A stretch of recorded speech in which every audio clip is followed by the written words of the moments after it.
اس لیے اچھے سوالات جو سوالات واقعتاً ہمارے لیے ضروری ہیں، جاننا لازمی ہے، حلال حرام سے تمیز تعلق رکھتے ہیں، صحیح اور غلط سے تعلق رکھتے ہیں، ان تمام چیزوں کا ہم سوال ریڈی کریں گے بھائی انشاءاللہ 12:30 تک ہمارا نظام رہے گا، تو 12:30 تک، اس لیے کہ بھائی وقت پر شروع ہوگا وقت پر، یا ایسا نہیں کہ ہم وقت متعین کیے اور وقت سے آگے بھی جا رہا ہے، اس کے ذریعے سے بہت سارے مسائل کھڑے ہوتے ہیں۔ بس ٹائم پر شروع ہو ٹائم پر ختم ہو، ٹائم پر شروع ہو ٹائم پر ختم ہو، اس کا فائدہ، وقت کا اہتمام کریں۔ منتھلی ونس یہ نظام ماشاءاللہ مشورے سے شروع کیا گیا۔ اللہ تعالیٰ تمام احباب کو اپنے اپنے شان سے، اپنے اپنے معیار پر اللہ تعالیٰ توفیق عطا فرمائے، اللہ شرف قبولیت سے نوازے، اللہ تعالیٰ ہر ایک کی محنت کو بہتر سے بہترین بنائے۔ بھئی ایک افہام و تفہیم، اس مجلس میں سب سے پہلی چیز ہم لوگ، اس لیے کہ میں ہمیشہ کہا کرتا ہوں دعوت کا کام یہ عالمی کام ہے۔ ہم لوگ صرف محلے میں نہیں گھومتے، پورے عالم میں ہمیں چل پھر کر کام کرنا ہے، اور جو کام کرنا ہے سب سے پہلے ان لوگوں کو دین، بھئی ہم کیا کام کرتے ہیں بولیے؟ بھئی ہم جو کام کرتے ہیں اس کام کو کیا کہتے ہیں؟ دین کا کام۔ کیا کہتے ہیں؟ بولو بھئی ہم کیا کہتے ہیں؟ بھئی دین کا کام کر رہے ہیں، دین کا کام کر رہے ہیں، دین کا کام۔ بھئی ڈرائیور، بھئی آپ کیا کام کرتے ہیں؟ میں ڈرائیونگ کرتا ہوں۔ ٹھیک ہے بھئی گاڑی چلاؤ، چلاتے اپنے اسٹیئرنگ کا ہے مولانا؟ کوئی پوچھ رہا ہے کہ میں بولے نا جی ڈرائیور کر تو ہاں ڈرائیور ہے، اسٹیئرنگ پوچھ رہی نہیں، میں ڈرائیور کا کام کرتا ہوں، اور کو سب کے پاس بولتا ہے سو آپ کے پاس بھی بولنا جا ڈرائیور کا کام کر رہا ہوں، لیکن ڈرائیونگ اب تک کر کو نہیں ہو۔ گاڑی میں بیٹھتے وقت میں یہ 3 ہے نا بھائی، ہاں بریک کون سا؟ یہ اترو جی نیچے 3 ہے، کہتے نیچے 3، کیا 3 کیا ہے؟ بولو بھائی، ہے نہیں ہے؟ اس میں کیا دبائے تو گاڑی آگے بڑھتی، کیا دبائے تو گاڑی رکتی، گیئر ڈالنے کو سے کیا دبانا پوچھے کو تو ادھر کسے بھی بھیجے اس میں بھیجے، کسے بھی پوچھیں گے نہیں پوچھیں گے بھائی۔ اسی طرح ہمارا حال ہو گیا، کیا کام کرتے ہیں؟ دین کا کام۔ دین میں حلال کیا ہے؟ سر کھجاتی، حرام کیا ہے؟ سر کھجاتی، صحیح کیا ہے؟ سر کھجاتی، غلط کیا ہے؟ سر کھجاتی۔ دین کے عقائد کیا ہے؟ دین کے عقائد، دین کے معلومات، جن کے معلومات فرض ہیں وہ کیا ہے؟ دین کہاں سے شروع ہوا؟ قرآن سے۔ قرآن کے اندر کیا پیغامات ہیں؟ قرآن اور حدیث سے کیا تعلق ہے؟ حدیث اور صحابہ کا کیا تعلق ہے؟ تاریخ اسلام، جس دین کا کام ہم کر رہے ہیں، اس کا حضرت پروفیسر نادر علی خان صاحب رحمۃ اللہ علیہ کہا کرتے تھے، میں روزانہ 4 گھنٹے دینی کتابوں کا مطالعہ کرتا ہوں۔ 1 گھنٹہ تفسیر کے لیے، 1 گھنٹہ حدیث کے لیے، 1 گھنٹہ مسائل کے لیے، اور 1 گھنٹہ تاریخ کے لیے میں دیتا ہوں۔ نادر علی خان صاحب رحمۃ اللہ علیہ وہ اس طرح بات کرتے تھے دعوت کی کہ اچھے عام ساتھی تو عموماً بہت سارے باتیں ان کی سمجھتے نہیں تھے، حضرت کیا بولتے ہیں، لیکن جو پڑھا لکھا طبقہ ہوتا تھا، دین سے دین آشنا طبقہ ہوتا تھا، علماء کا طبقہ ہوتا تھا، سنجیدہ طبقہ ہوتا تھا، وہ اش کرتے تھے ان کی باتیں سن کر۔ اتنی پیاری باتیں، اتنی گہری باتیں، کبھی سنو۔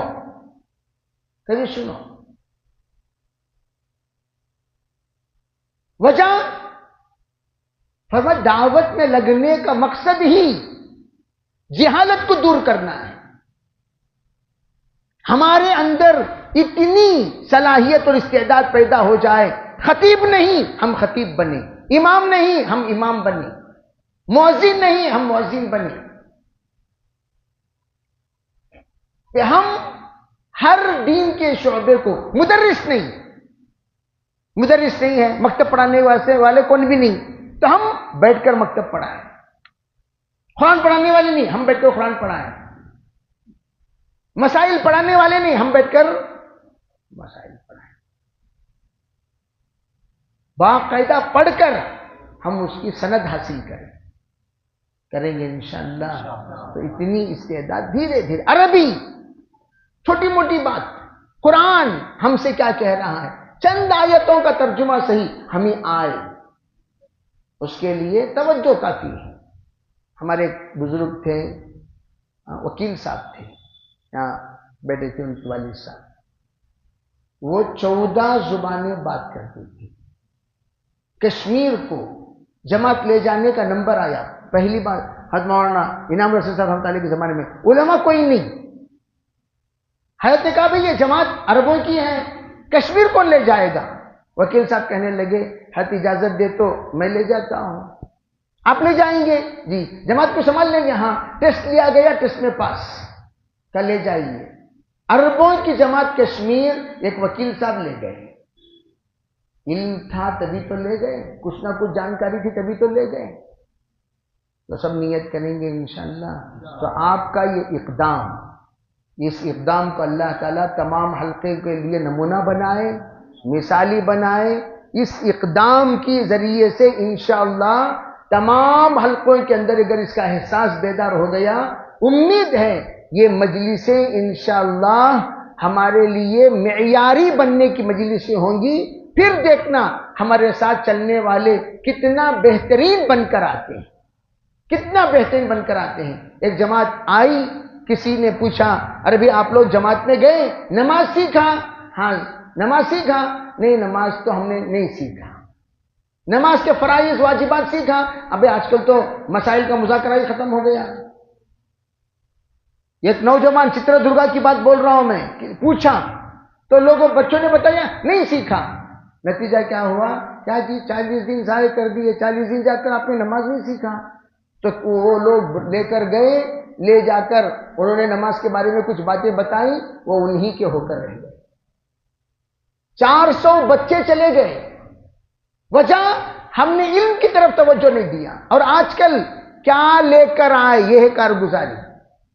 کیا سیکھ کر آئے؟ اگر ہم نے اپنے ساتھ چلنے والے چاہے 3 دن والے ہوں، چلے والے ہوں، ہم نے اگر علم سیکھ کر کما حق ان کو علم دیا تو یقیناً وہ بچے انشاءاللہ ہمارے ساتھ ہمیشہ میں ہمیشہ کہا کرتا ہوں، جو امیر بن کر جاتے ہیں پہلی مرتبہ، وہ بچہ زندگی بھر انہی سے مشورہ کرتے ہیں. امیر صاحب بولو، امیر صاحب بولو.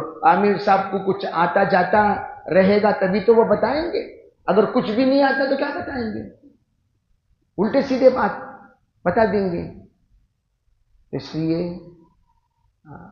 ایک صاحب کو پوچھا کہ بھئی بچوں کا نام کیا رکھیں؟ کہا ایک بچی کا نام ہمزہ اور ایک بچی کا نام لمزہ. انہوں نے خوشی کیا اچھا نام دینا. کون دیے؟ بھی فلان دیے. فلاں آپ کو نام دیے؟ ہاں. کیا بولے آپ؟ نہیں میں پوچھا ایک نام بولو اچھا نام قرآن پاک میں رہنا وہ نام. تو انہوں ہمزہ رکھو لمزہ رکھو بولے. میں بولیا یہ دونوں جہنم کے وادیوں کا نام ہے. جو میں خوش ہو کر رکھ لیے نام، لیکن یہ نہیں پوچھے یہ نام کیا ہے. جہنم کی وادی کا نام ہے. اس طرح اتنی بات تو ہمیں معلوم ہونی چاہیے کہ ہم کیا رکھ رہے ہیں کیا نہیں رکھ رہے ہیں. اس کے لیے سب نیت کریں گے انشاءاللہ. انشاءاللہ مجلس میں شریک ہونا، جو باتیں سمجھ میں نہیں آئی ان باتوں کو پوچھنا اور پوچھ کر اس پر انشاءاللہ عمل کرنا. سوال جواب کا سلسلہ انشاءاللہ آئندہ ہفتے سے شروع کیا جائے گا. ٹھیک ہے بھائی؟ آئندہ مہینہ. اللہم لک الحمد و لک الشکر. اللہم صلی علی سیدنا محمد وعلی آل سیدنا محمد وبارک وسلم. اللہم فقہنا فی الدین وعلمنا القرآن الحکیم. اللہم فقہنا فی الدین وعلمنا القرآن الحکیم. اللہم فقہنا فی الدین وعلمنا القرآن الحکیم. رب اغفر وارحم وتجاوز ما تعلم انك انت العزيز الاكرم. لا اله الا انت سبحانك اني كنت من الظالمين. لا اله الا الله الحليم القديم. سبحان الله رب العرش العظيم والحمد لله رب العالمين. نسألك موجبات رحمتك وعزائم مغفرتك والغنيمة من كل بر والسلامة من كل إثم لا تدع لنا ذنبا إلا غفرته ولا هما إلا فرجته ولا دينا إلا أديته ولا مسافر إلا بلغته ولا حاجة هي كريضا إلا قضيتها ويسرتها يا أرحم الراحمين يا أكرم الأكرمين يا ذا الجلال والإكرام. اے اللہ ہم سب کے گناہوں کو معاف فرما. یا اللہ ہمارے خطایا سے درگزر فرما. یا اللہ ہماری اس مجلس کو بے انتہا قبول فرما. یا اللہ اس مجلس کو ہماری نسلوں کی جہالت کا خاتمے کا سبب بنا دے. یا اللہ ہمارے اندر معرفت اور محبت، تعلق اور دعوت میں قوت پیدا فرما. یا اللہ اس کے ذریعے سے ہماری صلاحیت اور صالحیت میں اضافہ فرما. یا اللہ ہمیں نیک بنا، یک بنا، دین کا علمبردار بنا.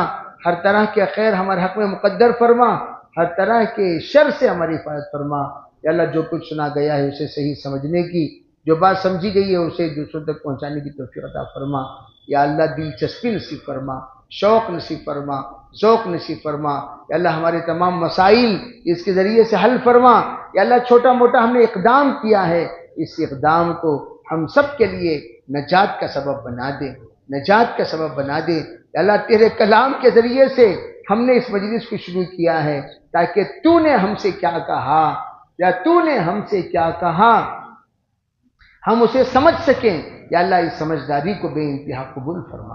یا اللہ ان مجالس کے ذریعے سے ہماری زندگی کے اندر تبدیلی پیدا فرما، ہمارے اندر برکتیں پیدا فرما، رحمتیں پیدا فرما، عافیتیں، عزتیں، شرافتیں پیدا فرما. ہر طرح کے خیر ہمارے حق میں مقدر فرما، تمام شرور سے ہماری حفاظت فرما. ربنا تقبل منا ما كان صالحا وصحنا ما كان فاسدا برحمتك يا ارحم الراحمين.